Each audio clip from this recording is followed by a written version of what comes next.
Buenas tardes, amigos y amigas pilotasales. Estoy aquí otra vez con vosotros para entrevistar a una persona, como no, vinculada al mundo de la pelota vasca.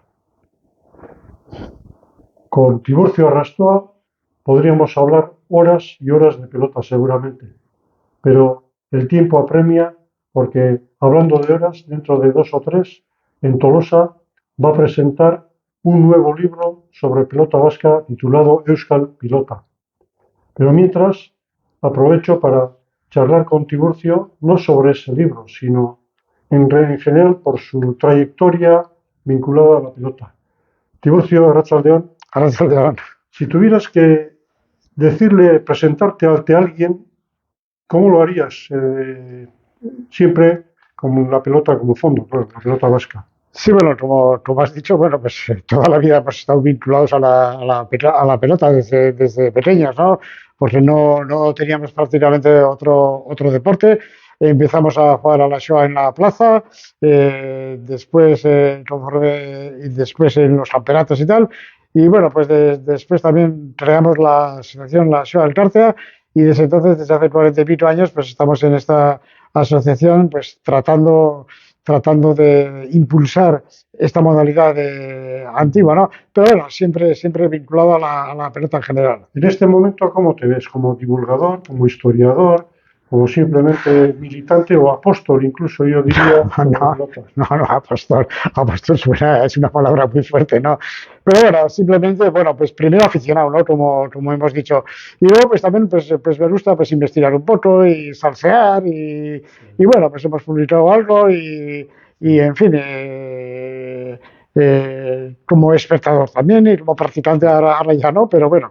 Antes de entrar en los tres, cuatro y el quinto con el de hoy, ¿no? Sí, es esto. El sexto libro que has publicado, en el que has colaborado en mayor o menor medida. Sí. Volviendo a tus orígenes, a la zona del Baztán, ¿tú practicaste las modalidades estas que tanto amas y tanto defiendes? Sí, claro. Nosotros, bueno, yo nací en Irurita, pero ahora llevo en Donesteve 50 años casi. Y bueno, pues en nuestra infancia y juventud tuvimos la suerte de tener allí en el pueblo a un cura, Jesús Jaime Arena. El cura de Irurita, ¿no? El cura de Irurita, efectivamente.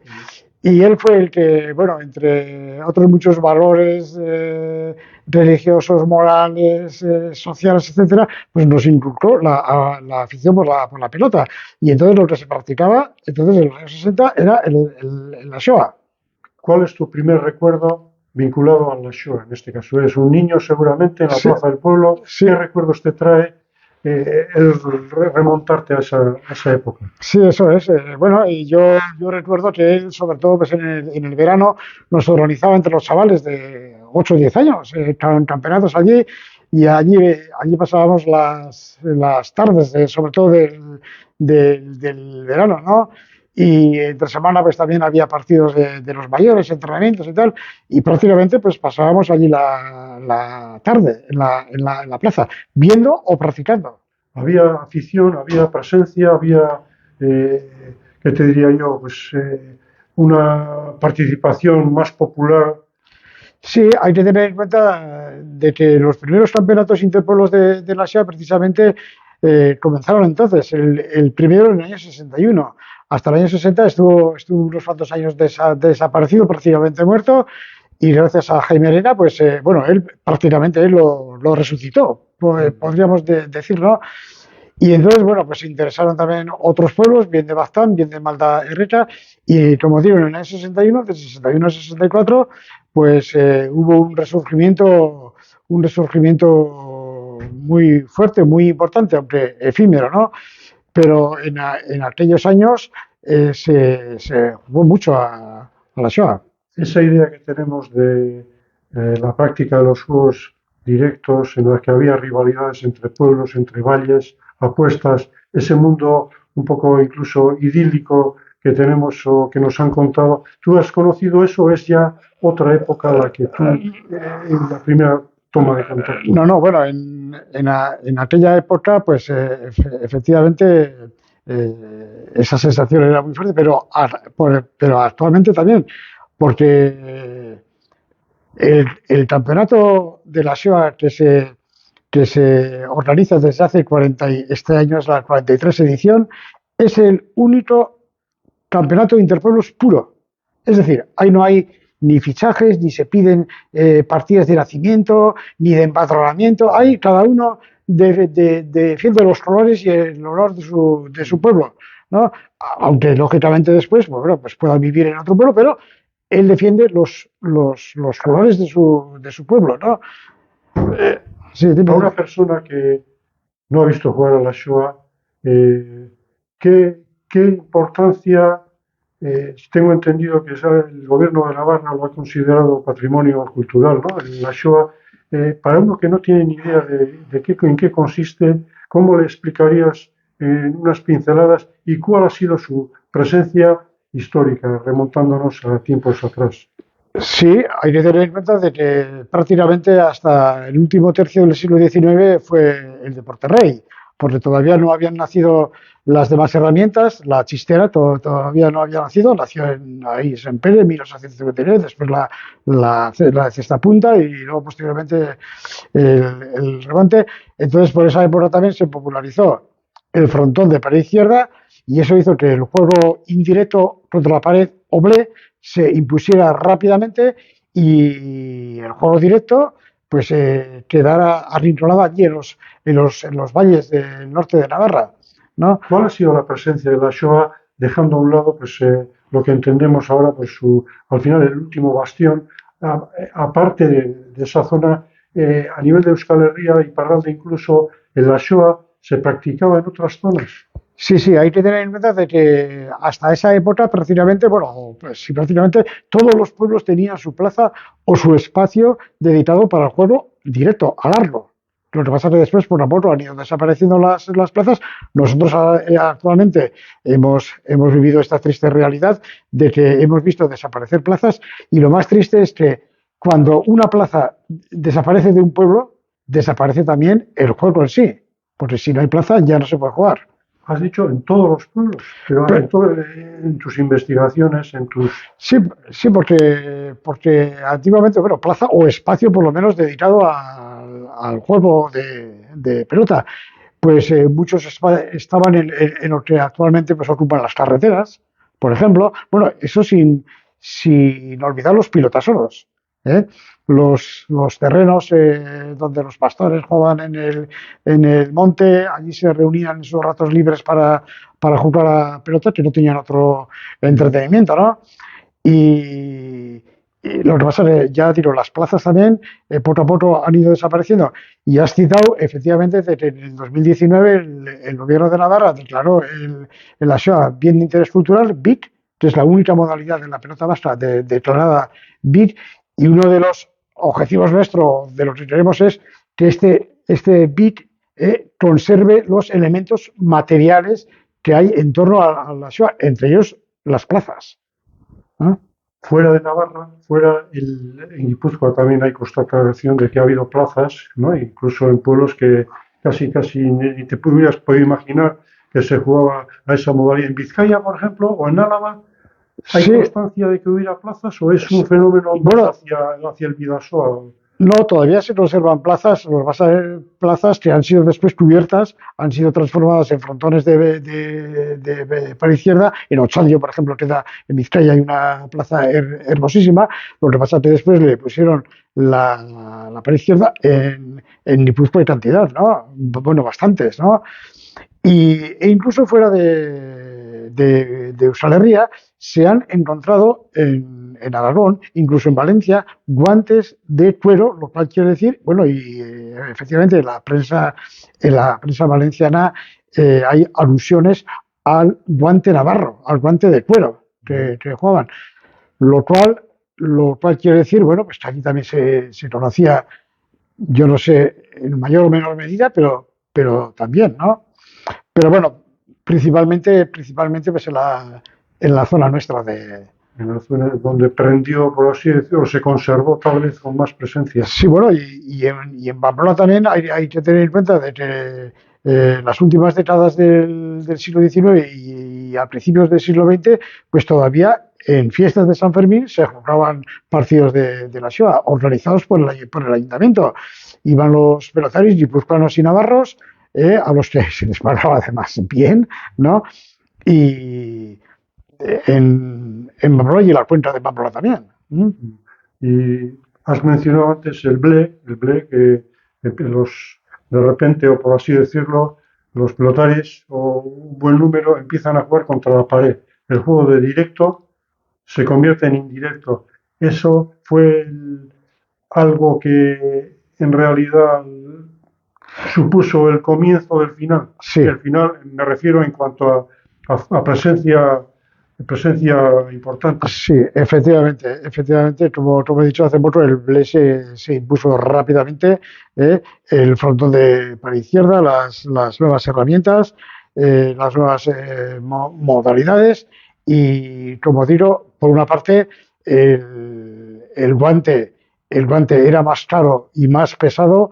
Los pelotares adoptaron enseguida la chistera, más barata, más ligera. El juego también más atractivo, más fácil de comprender para el público, sin rayas, etcétera, ¿no? Y tampoco hacía falta un espacio tan grande, ¿no? Bastaba pues una pared, ¿no? Una pared a la que después se le añadió la pared izquierda, ¿no?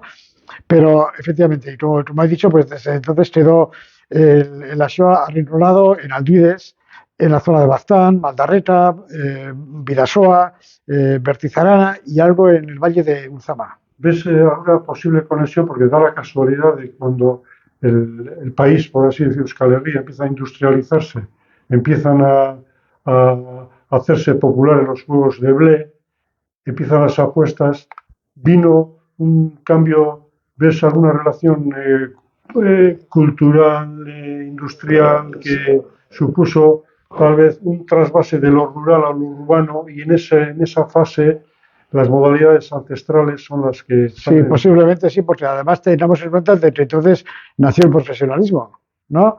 Entonces eso hizo que rápidamente, bueno, pues por la cesta punta, tú sabes mejor que nadie, ¿no? Cómo se extendió y se impuso, y bueno, se fue pues a América y bueno, por todo el mundo, ¿no? Los pelotaris profesionales, ¿no? Entonces, claro que tiene relación todo, ¿no? ¿Tienes constancia de que jugadores de la Shoah se reconvertieran a otras modalidades en las que, como dices tú, al final ganaban buen dinero? ¿Se iban a Argentina o se iban a Bilbao o aquí a San Sebastián? Bueno, sobre todo en la modalidad de remonte. En la modalidad de remonte, pues claro, hasta la aparición en 1904 de la cesta de remonte, jugaban a ble en Pamplona, en el Juego Nuevo, con guantes de cuero. Entonces, en cuanto conocieron la cesta de remonte, pues prácticamente todos ya se pasaron al remonte, ¿no?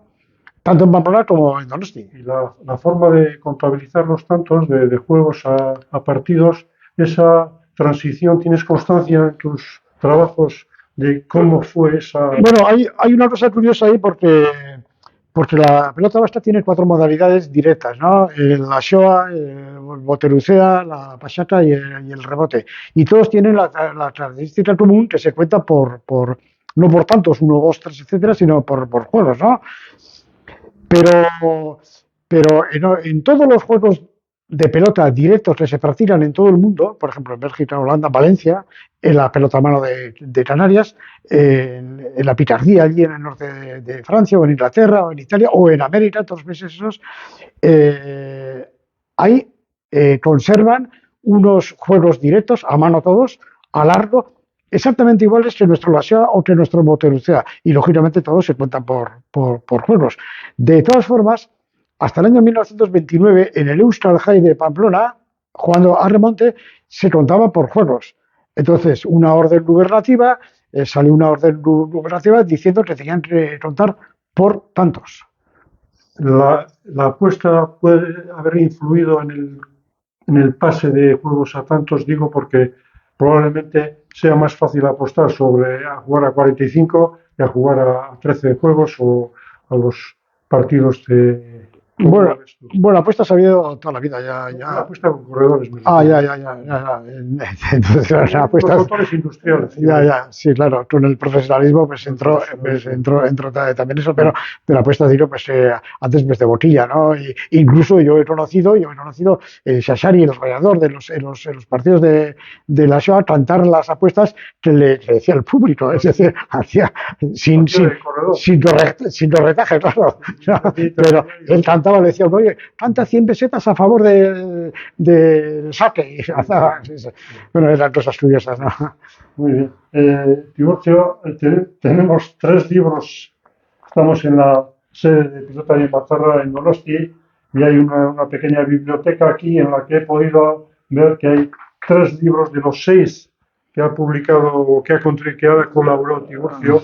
Uno es este, eh, el guante, la Shoah, la modalidad más antigua de la pelota vasca, que se remonta seguramente a unos cuantos años ya, Bueno, 2004. hay que explicar un poco el título del libro, porque efectivamente el Botelucea, que deriva del Jet de Pom, de la Edad Media, mano, es más antiguo que la Shoah. Pero la Shoah es la primera modalidad autóctona con la introducción del guante de cuero que tiene la pelota vasca, ¿no? Por eso que Sí. el título. ¿Por qué empezaste a estudiar, a investigar sobre este tema? Bueno, prácticamente toda la vida me he sentido afición a... Yo en un principio quise estudiar historia, ¿no? Cuando terminé el bachiller, pues barajé tres opciones, ¿no? Estudiar magisterio, que es lo que hice, estudiar lenguas clásicas, que me encantaba también, o historia. Y cuando terminé el magisterio, pues me matriculé en la UNED para estudiar historia. Lo que pasa es que, bueno, ya después dejé porque tenía muchos jaleos y tal. Pero bueno, el investigar en los archivos, en bibliotecas, hemerotecas y tal, pues eso es precioso. Y lo más enriquecedor de todo esto ha sido pues el contacto con la gente, las entrevistas, sobre todo a la gente mayor. Por ejemplo, en este libro, Entre Dios y la pelota, pues recuerdo este cura que aparece aquí en la portada, Ramuspe, que este, por cierto, estuvo en los mundiales de Montevideo, con sotana y todo, y era una delicia las anécdotas que te contaba. Eso es muy enriquecedor, ¿entiendes? Sí, Hablando de curas pelotari, en Iparralde ha habido mucha tradición. Hay un muchos. libro incluso publicado sobre, Sí, bueno, no recuerdo el nombre, pero sí. vamos, De Retabar Pez Pelotari. de Rita Marpapes Pelotari, una Incluso joya eran profesionales. sí, Incluso eran profesionales y y semiprofesionales, unas ¿no? fotos preciosas Sí, además, sí, en los sí. que se ven en Sí, ese libro. algunos aparecen también aquí. Este cura de Ramuspe, de hecho, pues me dejó algunas fotos y ahí aparecen. Sí. Con 90 años recuerdo que estuvimos hablando en la sacristía de Banca, allí sentados, yo escuchando, él hablando, una delicia. La pena es que no lo entrevistaste. Que no me grabé, lástima, siempre he tenido esa pena. Sí, porque al final son joyas, la memoria histórica que se dice, ¿no? Cuando Efectivamente. ellos se van no queda nada. Es como cuando nosotros nos vayamos también quedarán nuestros libros y vuestras Bueno, divulgaciones y sin embargo, pues la presencia de estas modalidades tú las ves sí. con peligro de que se conviertan, ya se han convertido desgraciadamente en algo minoritario folclórico. Sí. Ahora, aunque los estéis sujetando, sosteniendo de alguna manera, Sí, la verdad hay es relevo generacional, gente como tú. sí, no, bueno, por lo menos hay practicantes jóvenes, porque en el campeonato de la SEO participan actualmente nueve equipos de seniors, de mayores, pero en el verano, aprovechando que no hay fútbol, pues organizamos el campeonato de los chavales también. Y bueno, se mantiene un poco por tradición, ¿sabes? Porque han jugado los padres, han jugado los abuelos, ¿no? Entonces desde pequeño pues han visto lo que me ha pasado a mí, ¿entiendes? Pero hace falta que se involucre gente joven, no solamente como practicantes, porque parece a veces que te hacen un favor, ¿no? Jugando. Hombre, no sé, hombre.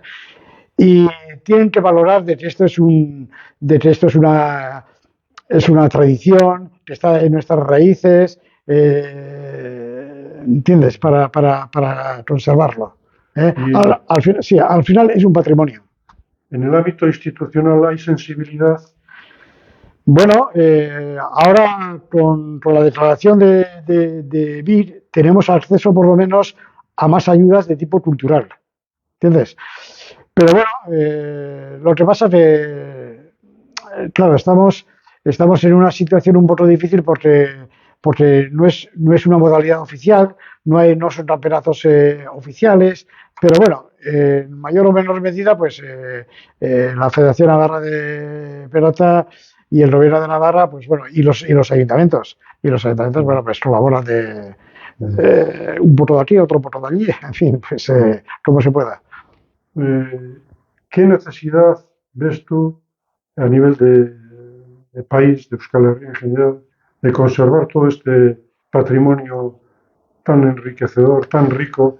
Eh, a mí me da la sensación de que tal vez en otro país, en otra situación en la que hubiera más sensibilidad, se recogería todo esto, habría becas para investigadores. No sé, me da la impresión de que queda en manos de cuatro militantes, cuatro divulgadores, que sí, que al final ahí va a quedar el legado, pero no se merece más. El patrimonio tan rico que tenemos no se merece un esfuerzo mayor para canalizarlo a través de otros. ¿Cómo lo ves tú? Sí, efectivamente, tú has citado una palabra clave que es la palabra sensibilidad. ¿eh? Hace falta que esa sensibilidad, pues al final es un patrimonio histórico, deportivo, cultural, y yo creo que, pues no sé si lo ven así, yo creo que no, ¿entiendes? Entonces, bueno, efectivamente, en otros países, y bueno, y yo he conocido, es otro mundo, ¿no? Quizás se trate no solamente de dinero, pero investigadores japoneses incluso han venido a investigar nuestros juegos tradicionales de pelota y los Roller de Japón, valencianos, de europeos, ¿no? Y dices, ¿y aquí? ¿No? Siempre te haces esa pregunta, ¿no? Pero bueno, esperemos que cambie. Eh, La pelota en sus modalidades tiene una riqueza tremenda, ¿no? Porque en parte los juegos directos, los indirectos, un pueblo tan pequeño en el que haya perdurado tantas modalidades, algunas, como estamos diciendo, se han quedado en un ámbito minoritario, otras en otro tipo de minoría, pero bueno, con cierta presencia, como es la del profesionalismo en la pelota a mano, por ejemplo, en la cesta punta ahora que está revitalizándose, da esa impresión, el remonte se sostiene entre Ya. justo, la pala otro tanto.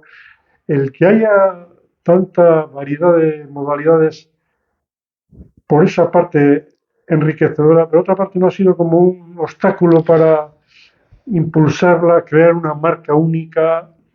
Ya, eso es muy difícil, ¿no? Pero es que además cada vez se están admitiendo, la Federación Internacional de Pelota Vasca está admitiendo más modalidades, ¿no? El frontenis, el frontball, etcétera, ¿no? E incluso a nivel, ¿sabes? A nivel oficial, en los campeonatos mundiales, de España, etcétera, ¿no?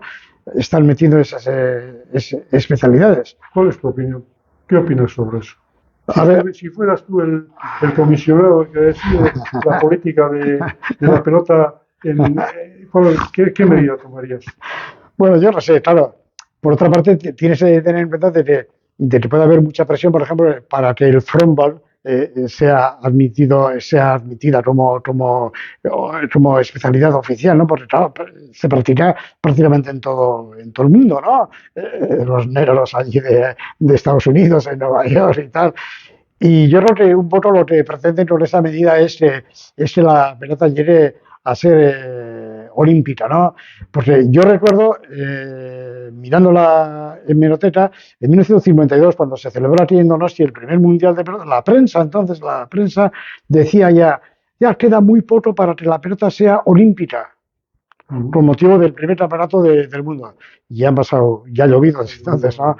Y ahora con el fútbol parece que Sí, tienen ese objetivo, ¿no? sí, muy bien. Tiburcio, dentro de un par de horas más o menos vas a Tolosa, allí se presenta otro libro tuyo, se titula La pelota basta, Euskal Pilota. Euskal Pilota. ¿Cómo ha surgido eso? ¿Por qué? Bueno, Joseba Urreta-Vizcaya, que es un editor, fotógrafo de Tolosa, que ha editado un montón de libros, también algunas biografías o monográficos de pelota, y sobre Erritirola, tradiciones, de Euskal Herria, ha publicado, es un editor, tiene una editorial. Pues me llamó hace tiempo que quería publicar un libro sobre pelota. Claro, la primera pregunta es, a ver, desde qué perspectiva darle, desde qué punto de vista, porque claro, un libro de pelota pues escribir sobre la historia, sobre las modalidades, sobre pelotaris, sobre modalidades, etcétera, ¿no? Y no, bueno, al final pues acordamos escribir desde un punto de vista general, ¿no? Entonces, bueno, pues el libro trata, claro, de los 17 capítulos que tiene, yo ya sé que de cada uno de ellos se puede escribir un libro o varios tomos, ¿no? Sobre la historia, pues puedes escribir o sobre las especialidades, ¿no?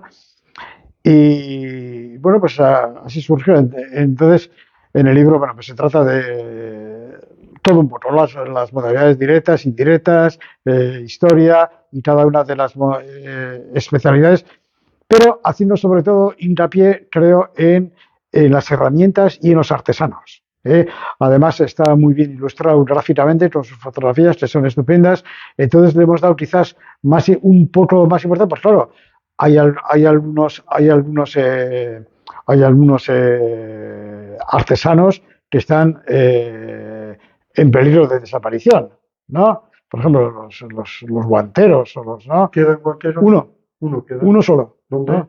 En Elizondo, allí en Baztán, ¿no? ¿Pero trabaja Sí, no, solamente para guantes? no, él es artesano que trabaja el cuero. Entonces, bueno, pues es un artista, de verdad. Y aparte de guantes, bueno, pues hace bolsos, se hace... Por curiosidad, yo, como sabes, he jugado a cesta punta y cada cesta es diferente, ¿no? De los tableros delanteros, sí. Pero ya dentro de los delanteros de los tableros, el modelo de cesta varía según las características del pelotario. En un guante de esos, ¿hay esa variedad de tecnicismos o más o menos el mismo guante puede ser polivalente para... No, normalmente tienen un par de hormas, a ver, de guantes largos y de guantes cortos, ¿no? Entonces sí que le puedes decir, pues yo quiero un poco más ligero, entonces de las 3 capas de cuero, pues le puedes meter un poco más finas, o quiero la mano un poco más grande, un poco más pequeña, ¿no? Pero la horma que es...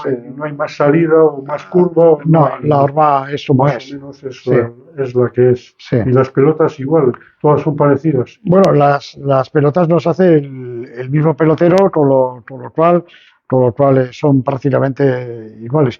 Lo único que puede cambiar después es en el recuero. Depende quién te recuere, ¿no? Que le ponga un tipo de cuero u otro tipo de cuero, ¿no? Pero bueno, normalmente no se llevan mucho. No hay mucha diferencia. No. Muy bien. Entonces, este libro nuevo, según me presentasteis en Abadiño, en la sede de la Federación, va a tener 2 tipos de ediciones, ¿no? Una para coleccionistas y otra ya más la popular. Sí, efectivamente, una para coleccionistas, bibliófilos, regalos, en fin, aunque cualquiera lo puede comprar, claro, está dentro de una caja forrada de cuero, del mismo cuero que se hacen las pelotas, con una pelota dentro. En fin, y luego hay otra edición popular, digamos, que es la que yo creo que la que va a interesar más a la gente, ¿no? Pero efectivamente la primera edición esa pues es una joya, ¿no? Uh-huh. Últimamente, afortunadamente, se están publicando varios libros sobre pelota, ¿no? Está el libro de raquetistas de Olatz, luego está José Mario Termi, que ha publicado sobre Goñi el porteño, jugador de trinquete. Este mes va a presentar José Mari Guiondo Pelota da Bertsoak, dentro de la colección Auspoa. José Agustín Larrañaga publicó también sobre Chiquito Ibar y alguno que se me escapa seguramente. Sí, el de Santiago Lesmes. Y el de los frontones. Pelota Plazac, Colegio de Arquitectura, Daniel Carvalho, los profesores de la universidad. ¿Estamos, como se dice en pelota, en buena racha o cómo lo ves? Sí, yo creo que sí. Yo creo que últimamente se ha publicado bastante y falta el tuyo además. Sí, está en camino. Ah, bueno, falta el tuyo. Dentro de esa variedad de libros, ¿cuál echas en falta todavía? ¿cuál es el libro que a ti te gustaría leer? Ya sé que estamos hablando de pelota vasca, pero con su porrada, por así decir, de modalidades. Cada modalidad se le podría dedicar una historia, Sí, una investigación, algo que no has encontrado en tus manos, sí, algo, que digas, pues esto desde otra perspectiva tal vez. sí, algo distinto, ¿no? Que no sea simplemente como que describa la pelota como deporte que es, ¿no? Sino, yo qué sé, pues como patrimonio, sentimiento, como ese tipo de libros, ¿no? Pero claro, a la gente lo que le interesa es leer fulano tal, pelotari, partido tal. Yo creo que a la gente le interesa eso, ¿no? Bueno, pues quedamos a la espera de que se sigan publicando libros y que continúes con tu labor, que todos vamos a agradecerte, porque al final esquercha lana, que nunca son suficientemente agradecidos, da la impresión, ¿no?, de que el esfuerzo que se hace, pero bueno. Bueno, pero uno si lo hace es porque le gusta, ¿entiendes? O sea,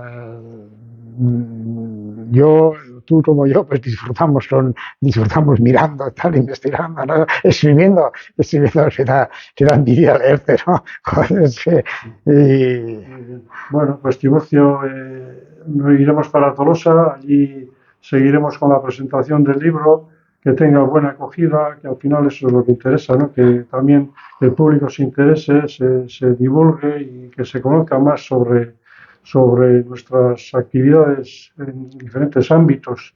Y también recordarte que el 18 de junio del mes que viene tenemos una cita en Badarán, en La Rioja, con efectivamente. motivo de después de 4 años de que Pilotari en Batzarra vuelve a organizar su fiesta anual en la que habrá diferentes homenajeados por cada territorio y continuamos en la pelea. En fin, como decía Richelar, gaudena gaudeta aitzina.